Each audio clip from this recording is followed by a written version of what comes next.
Hoje é segunda-feira, dia 21 de fevereiro de 2022, e o tema que estudaremos a nossa lição da escola sabatina será diversos tipos de sacrifício. O tema da nossa lição de hoje está baseado na grande quantidade de sacrifícios que eram feitos dentro do contexto do Antigo Testamento. Apesar do plano de Deus de salvação do ser humano passar, obviamente, por um inocente assumir a culpa do pecado daquele que realmente possuía a culpa, o salário do pecado sendo morte, o culpado deveria morrer. E na perspectiva do processo de salvação, o inocente é que morre no lugar do culpado. Foi isso que aconteceu com Cristo Jesus. Mas não havia apenas um tipo de sacrifício realizado por Cristo. Havia pelo menos 5 tipos diferentes de sacrifícios que representavam aspectos diferentes da obra que Cristo Jesus desenvolveria dentro daquilo que foi a sua morte como oferta pelo pecado. Algumas delas são mencionadas aqui na nossa lição de hoje. O primeiro tipo de oferta que era oferecida, ou tipo de sacrifício feito, era o holocausto, ou oferta queimada. Essa oferta, ela deveria ser 100% carbonizada, queimada, nada dela sobrava. O animal era todo, absolutamente todo queimado sobre o altar. O sangue era derramado e ele era todo queimado.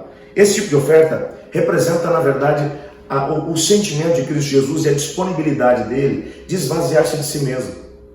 Não houve nada, absolutamente nada que ele tenha negado para poder nos salvar. Lá em Filipenses, no capítulo 3, o apóstolo Paulo vai dizer que Cristo Jesus, sendo em forma de Deus, não julgou por usurpação ser igual a Deus, mas esvaziou-se a si mesmo, assumindo a forma de servo e indo até a morte e morte de cruz. O que nos mostra que Cristo esteve disposto a ir até as últimas consequências em favor do ser humano. Portanto, o holocausto representa esse aspecto do processo de salvação feito por Cristo Jesus. Havia também as ofertas de cereais, que demonstravam gratidão pela provisão divina que era oferecida ao ser humano, mantendo o ser humano. A oferta de cereais, ela era oferecida principalmente depois das colheitas, quando o indivíduo tinha uma abundância de bens, então ele agora oferecia esse tipo de oferta como uma espécie de gratidão, reconhecendo que tudo vinha de Deus. Esse tipo de oferta, ele apontava para Cristo Jesus também como aquele que seria o único capaz de suprir realmente todas as nossas necessidades. Não apenas as nossas necessidades espirituais. É claro, Cristo Jesus supriu toda a nossa necessidade de salvação, de vida eterna, tudo isso está certo. Mas ele também supriu a nossa necessidade como o nosso provedor. É Ele quem nos dá força para podermos ganhar o nosso sustento, é Ele que nos dá força para podermos conseguir sobreviver às dificuldades da vida, é Ele quem faz absolutamente tudo por nós. O outro tipo de oferta que aparece aqui também é a oferta de sacrifício pacífico, que implicava uma refeição comunitária com os amigos e com a família, para poder celebrar o bem-estar. Esse tipo de oferta, é claro que era oferecida também ao Senhor Deus, mas uma parte dela podia ser consumida por todos.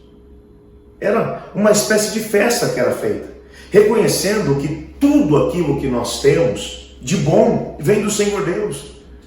Pelo que Cristo fez na cruz do Calvário, nós podemos celebrar, nós podemos ser felizes, porque o perdão nos foi oferecido. A condenação da morte já não está mais sobre nós. O outro tipo de oferta também é a oferta pelo pecado e a oferta de purificação, que ela provia a expiação pelos pecados. Esse sacrifício enfatizava também o papel do sangue do animal, que era capaz de não apenas perdoar, mas de purificar aquele que havia sido pecador, aquele que havia cometido o ato pecaminoso. Então, aquilo que nós descobrimos da parte do Senhor Deus é de que quando nós estamos junto com Ele, quando nós o buscamos de todo o coração, quando nós entendemos o que Ele fez por nós na cruz do Calvário, Ele não apenas nos perdoa, mas o seu sangue nos purifica, nenhuma mancha de pecado ela é vista em nós. A tal ponto que a Bíblia vai dizer que Deus olha para nós e nos trata como se nunca tivéssemos pecado. Isso é maravilhoso. Outro tipo de oferta é a oferta pela culpa ou por reparação. O perdão dos pecados não implicava em que houvesse uma reparação com aqueles que haviam sofrido em relação ao pecador. O pecado ele sempre traz consequências em relação aos outros.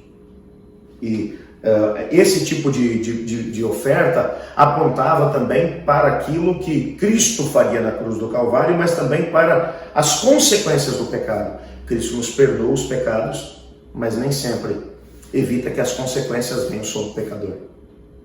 Olhamos para a história de Davi, por exemplo. Deus perdoou o seu pecado com Betseba, mas quantas consequências daquele pecado fizeram ou trouxeram tristeza para Davi? Da mesma maneira, apesar do Senhor Jesus perdoar os nossos pecados, é importante lembrarmos que as consequências dele sempre virão. Portanto, quando olhamos para a cruz do Calvário, nós percebemos todas essas dimensões que os sacrifícios apontavam para aquilo que Cristo Jesus faria em favor de nós. Louvado seja Deus por essa tão grande provisão.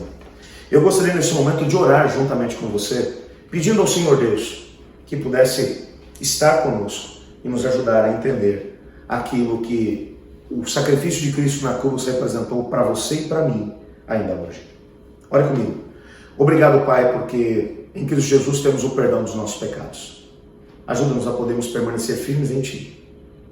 Colocamos nossa vida em Tuas mãos, certos de que em Cristo Jesus nós podemos sim ter o perdão, mas ao mesmo tempo a alegria, a satisfação de poder entender que Cristo é por nós e que todas as nossas necessidades serão supridas por Ele. Pois é no nome dele que oramos. Amém. Eu estudo a lição e você?